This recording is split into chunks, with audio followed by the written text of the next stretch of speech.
Hi, welcome to my channel. నేను మీ నాని. డబ్బే ముఖ్యం. నువ్వు ఏం చేసావు, ఎలా చేసావు, ఎలా సంపాదిస్తున్నావు అని ఎవ్వడు అడగడు. నెలాఖరుకు వచ్చేసరికి నీ అకౌంట్లో ఎంత పడుతుంది. ఇప్పుడు ప్రజెంట్ ఇదే నడుస్తుంది భయ్య. నువ్వు మంచిగా డబ్బు సంపాదించావా, చెడ్డగా డబ్బు సంపాదించావా, లేదంటే ఒక ఉద్యోగం చేసావా, లేదా ఎవరికైనా నమ్మకద్రోహం చేసావా, ఎవరినైనా సంకనాగించావా, ఎవ్వడూ పట్టించుకోవట్లేదు. ఎంత సంపాదిస్తున్నావు పర్ మంత్.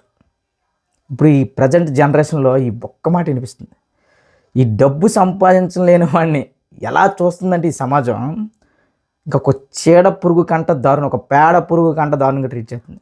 అది ఇంట్లో అయినా సరే, ఇంటి బయట అయినా సరే, ఫ్రెండ్స్ అయినా సరే, పిల్లమైనా సరే, ఎవరైనా సరే ఇదే ట్రీట్మెంట్ డబ్బు సంపాదించలేని.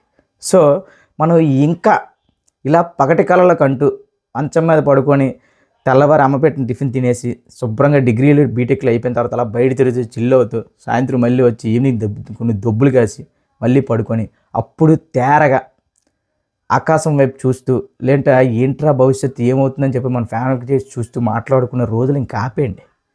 నువ్వు ఏం చేస్తావు అనేది ముఖ్యం కాదు, ఎంత సంపాదిస్తున్నావు అనేది ముఖ్యం. ఇప్పుడు ప్రజెంట్ అలా ఉంది జనరేషన్ కాదు భయ్, ఇది నిజం. నీకైనా సరే నీకు ఒక ఉద్యోగం రాకముందు ఒక వాల్యూ ఉంటుంది, ఉద్యోగం వచ్చాక ఒక వాల్యూ ఉంటుంది, నువ్వు డబ్బులు ఒకటి ఇంటికి ఇచ్చాక ఒక వాల్యూ ఉంటుంది, డబ్బులు ఇవ్వలేక ముందు ఉంటుంది. అంటే ఇదేదో మనల్ని క్లియర్గా చెప్పాలంటే డబ్బే నడిపిస్తుంది ప్రపంచం అంతా.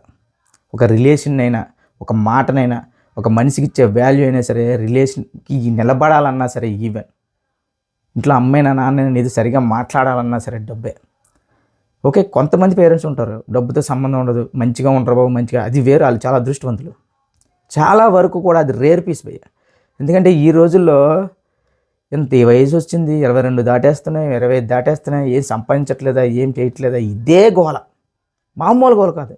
మనమేదో చిన్నప్పటి నుంచి స్కూల్లోని కాలేజీల్లోని ఇవన్నీ ఎలా రుద్దుతారంటే చాలా మంచిగా ఉండాలి, కష్టపడి సంపాదించాలి, ఎవరికి ఏ హాని చేయకూడదు, ఇది అది చెప్తున్నారు కదా. అదంతా పెద్ద సొల్లు అని మనకి ఒక 25 సంవత్సరాలు దాటిన తర్వాత తెలుస్తుంది. ఎండ్ ఆఫ్ ద డేకి నువ్వు ఎవరిని ఎలా సంకనాగించినా ఏం చేసినా సరే ఎలా సంపాదిస్తున్నావు అనేది మాత్రమే కాన్సెప్ట్ అయిపోయింది ఈ రోజుల్లో. నువ్వు ఇంకా పాత రోజుల్లో పట్టుకొని నేను మంచిగానే సంపాదిస్తాను, కష్టపడితేనే సంపాదిస్తాను, ఓ చక్రాలు అరిగేలా, చేతులు అరిగేలా, కాళ్ళు అరిగేలా తిప్పి సంపాదిస్తాను, ఆ రోజులు పోయే భయ్యా. అప్పుడు ఏం జరుగుతుందంటే నువ్వు ఎంత కష్టపడి ఇది చేస్తున్నా సరే నీకు తెలియకుండా నీ జోబులో ఎవడొకటి దొబ్బేస్తాడు, ఎవడొకటి మోసం చేస్తాడు. అంటే ప్రజెంట్ జనరేషన్లో డబ్బు యొక్క వాల్యూ అనేది పడిపోతూ వస్తుంది. ఆ పడిపోవడం డబ్బుతో పాటు రిలేషన్స్ అనేవి నథింగ్ అబ్బా. ఓన్ రిలేషన్స్ కూడా నీకు మినిమం చేతిలో డబ్బులు లేనప్పుడే వాళ్ళు విశ్వరూపం చూపిస్తారు నీకు. నీ చేతిలో డబ్బులు, నీ జేబులో డబ్బులు ఉన్నప్పుడు చాలామంది నీతో ఎక్కువ ఫ్రెండ్స్ ఉంటారు, ఎక్కువ రిలేషన్స్ ఉంటాయి. కానీ ఎప్పుడైతే నీ చేతిలో డబ్బులు ఖాళీ అవ్వడం మొదలవుతాయో ఒక్కొక్కడిగా వెళ్ళిపోతుంటాయి. అందుకే మనం డబ్బు ఎంత వేగంగా సంపాదిస్తామో అది ఎన్ని రోజులు మనతో ఉందనేది ముఖ్యం. డబ్బు సంపాదించడం చాలా వరకు సింపులే, కానీ దాన్ని చేతిలో నిలబెట్టుకోవడం ఎన్ని రోజుల వరకు మన చేతిలో ఉంది, ఎంతకాలం మనం దాన్ని కాపాడుకుంటూ వచ్చామనేదే ముఖ్యం భయ్యా. ఎందుకంటే మనసు నువ్వు సంపాదించిన మత్తులో డబ్బులు విచ్చలవిడిగా ఖర్చు పెట్టినా, ఏదేదో అవసరాలకి పక్కోడికి అప్పులు ఇచ్చేసినా, ఏదైనా సరే మన చేతిలో ఒక ₹1,00,000 ఉంటే పక్కోడికి అవసరం వస్తుందంటే ఆ 1,00,000 మనకు ఉపయోగపడట్లేదులే, పక్కోడికి ఇద్దాం అనే ఆలోచనలు ఎప్పుడో మర్చిపోయారు జనాలు. ఆ 1,00,000ని 2,00,000 ఎలా చేయాలి, ఆ 1,00,000 వడ్డీలకి ₹10 వడ్డీలు తెప్పి ఎలా జనాలని పీడించాలి, అలాంటి కాన్సెప్ట్లో బతుకుతున్నాం. సో ఓవరాల్గా ఏదైనా సరే డబ్బు తర్వాతే. అంత అన్యాచురల్ అయిపోయిందన్న. ఎలా అంటే ఇప్పుడు మీరే చూస్తారు, కొన్ని యాడ్స్ వస్తుంటాయి, ఇవంటి పలానా ప్రోమో కోడ్ షేర్ చేయండి, పలానా ఏదైనా చేసేటప్పుడు చాలా మంచి విషయాలు చెప్తుంటారు చాలామంది యూట్యూబర్స్ కానీ వేరే వారు. కేవలం మళ్ళీ ఒక జస్ట్ ఏమీ లేదు, మీరు ఒక ప్రోమో కోడ్ని లేదంటే ఒక రెఫరల్ ఐడిని షేర్ చేయండి, ఇలాంటివి వేస్తారు. ఎందుకు?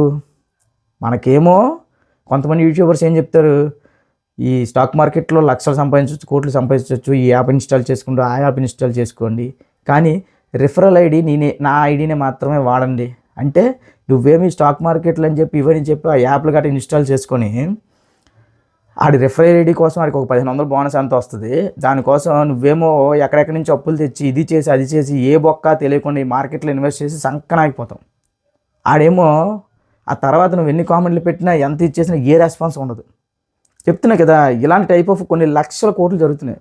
ఈ రెఫరల్ కోడ్ షేర్ చేయడం ఏంటంటే ఈ బోనస్లని ఇవన్నీ అవన్నీ మనలాంటి ఖాళీగా ఉండి సెల్ ఫోన్లు చూస్తున్న ప్రతి ఒక్కరిని కూడా ఇలానే ట్రాప్లోకి దింపి డబ్బులు దుబ్బేస్తున్నారు. మనకేమనిపిస్తుంది, కేవలం రిఫరల్ ఐడికి అయితే చేస్తున్నాం, దానికేముంది, మన చేతులు ఏం పోవట్లేదు. వన్స్ నువ్వు ఒక యాప్ ఇన్స్టాల్ చేసుకున్న తర్వాత ఆ రిఫరల్ ఐడి ఎంటర్ చేసిన తర్వాత ఏం చేస్తావు, ఆటోమేటిక్గా ఎంతో కొంత అందులో ఇన్వెస్ట్ చేస్తావు. అది కూడా నీకు బొక్కే. సో ఓవరాల్గా ఎవడు ఏది పడితే అది చెప్తే నమ్మేసి ఇష్టానుసారంగా స్టాక్ మార్కెట్లని గీక్ మార్కెట్లని జోలికి వెళ్ళారా, దోల తీరిపోద్ది. ఎందుకంటే స్టాక్ మార్కెట్ అనేది ఒక పెద్ద ఏది పడితే అది చాలా సింపుల్గా డబ్బులు సంపాదించవచ్చు అనే రేట్ అయితే కాదు. చాలా స్టడీ చేయాలి. చాలా వరకు చాలా యూట్యూబ్ ఛానల్స్ ఉన్నాయి, చాలా వరకు స్టడీ చేయండి. ఇంకా క్లియర్గా చెప్పాలంటే మీరు ఇంకా స్టాక్ మార్కెట్ మీద అవగాహన పెంచుకోండి. ఏదో డబ్బులు వస్తున్నాయి కదా, లేదంటే తొందరగా డబ్బులు వచ్చేస్తున్నాయని ఎవడో చెప్పాడని చెప్పి మాత్రం ఇందులోకి దిగితే మాత్రం. లాస్ట్ టైం నాకు ఒక పెద్ద యూట్యూబరే, అతనితో కూడా నాకు ఒక పెద్ద వాగ్వాదమే జరిగింది. ఎందుకంటే ఆయన ఏమన్నాడంటే తక్కువ రోజుల్లో ఎక్కువ డబ్బులు సంపాదించాలని స్టాక్ మార్కెట్ అన్నాడు. నేను ఒకటే అడిగా, నువ్వు లాస్ట్ 2 monthsగా ఇన్వెస్ట్ చేసిన షేర్స్ నాకు చెప్పు, అందులో నీకు ఎంత అవుతుందో చెప్పు. సో నువ్వు చెప్పినట్టు వెంటనే అన్నాను. ఒక 2 మెసేజ్లకి రిప్లై ఇచ్చాడు, తర్వాత ఇవ్వడం మానేశాడు. అది ఇలా ఉంది పరిస్థితి. సో మళ్ళీ చెప్తున్నా, డబ్బు అనేది ఎంత ఇంపార్టెంట్ అంటే ఉన్న డబ్బును మాత్రం పాడు చేసుకోవద్దు.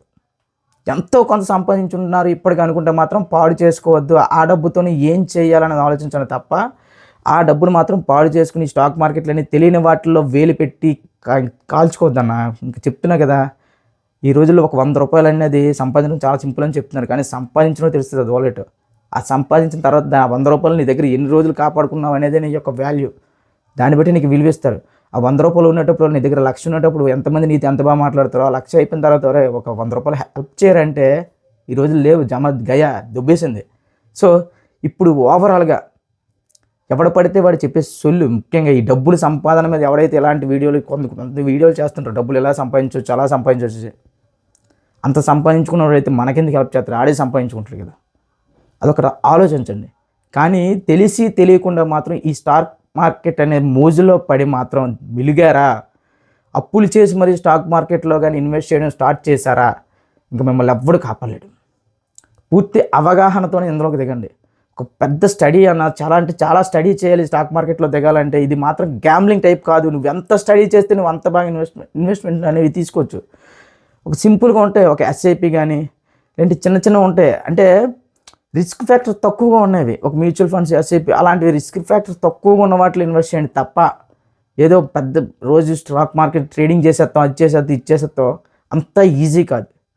మనకి దగ్గర డబ్బులు ఉన్నప్పుడు అది పోగొట్టుకుని ఒక 10,000 కదా 5,000 అనే ఫీలింగ్ ఉంటుంది. కానీ కొన్ని క్షణాల్లో కొన్ని రోజుల్లో నీ జేబులో రూపాయి కూడా లేనప్పుడు ఆ డబ్బు విలువ తెలుస్తుంది. సో చాలా జాగ్రత్తగా ఖర్చు పెట్టండి, సంపాదించండి.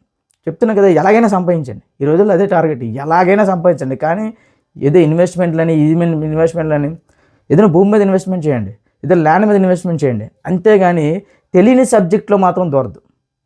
కనీసం ఒక 6 నెలల సంవత్సరం పాటు స్టాక్ మార్కెట్ గురించి నడుచుకొని తెలుసుకొని ఒక నోట్స్ ప్రిపేర్ చేసుకొని దిగితే మాత్రం అది కరెక్ట్. అంతేగాని ఈరోజు నా దగ్గర ఒక 5,000 ఉంది, 10,000 ఉంది, లేదా నా దగ్గర 1000 ఉంది, దీనికి ఉంది కొనేద్దాం, అన్ని వేళలా లక్ అనేది పనికిరాదు. అంత లక్ మన జీవితాల్లో ఉండుంటే మనం ఎంతో బాగుండేవాళ్ళం. సో మళ్ళీ చెప్తున్నా, స్టాక్ మార్కెట్ అనేది అంత ఈజీ కాదు. పూర్తిగా 1-2 సంవత్సరాలు అయినా సరే స్టడీ చేసి ఎడ్యుకేషన్ చేస్తూ స్టడీ చేసిన వాళ్ళకైతే మాత్రం ఇది చాలా మంచి అవకాశం. నేను బీటెక్ సెకండ్ ఇయర్ లేదంటే బీటెక్ ఫైనల్ ఇయర్ చేస్తున్నాను అన్న వాళ్ళకి స్టడీ చేస్తూ మీ డిగ్రీలు కంప్లీట్ అయిన తర్వాత మీ ఏదైనా డిగ్రీ ఫస్ట్ ఇయర్ చేస్తాను, సెకండ్ ఇయర్ చేస్తాను, BTech first year, second year లేదంటే థర్డ్ ఇయర్ చేస్తున్నాను అనుకున్న వాళ్ళు ఆ టైం నుంచి వాళ్ళు స్టడీ చేస్తూ వస్తే వాళ్ళు డిగ్రీ అయ్యేసరికి ఒక అవగాహన అనేది వస్తుంది. సో అలాంటి వాళ్ళకైతే పర్లేదు. కానీ ఏదో నా దగ్గర ఇప్పుడు మన 20,000 30,000 సంపాదించుకున్న దాంట్లో ఏదో సేవింగ్స్ చేసుకున్న దాంట్లో దాన్ని తీసుకెళ్ళి నేను స్టాక్ మార్కెట్లో బ్రోకర్లో పెడతాను, ట్రేడింగ్లో పెడతాను అనుకోవడం మాత్రం, ఎలాంటి విషయ పరిజ్ఞానం లేకుండా పెడతాను అనుకోవడం మాత్రం మూర్ఖత్వం. సో మళ్ళీ చెప్తున్నా, నువ్వు డబ్బు ఎలాగైనా సంపాదించు, కానీ అది నీ దగ్గర ఎన్ని రోజులు ఉన్నది అనేది ముఖ్యం.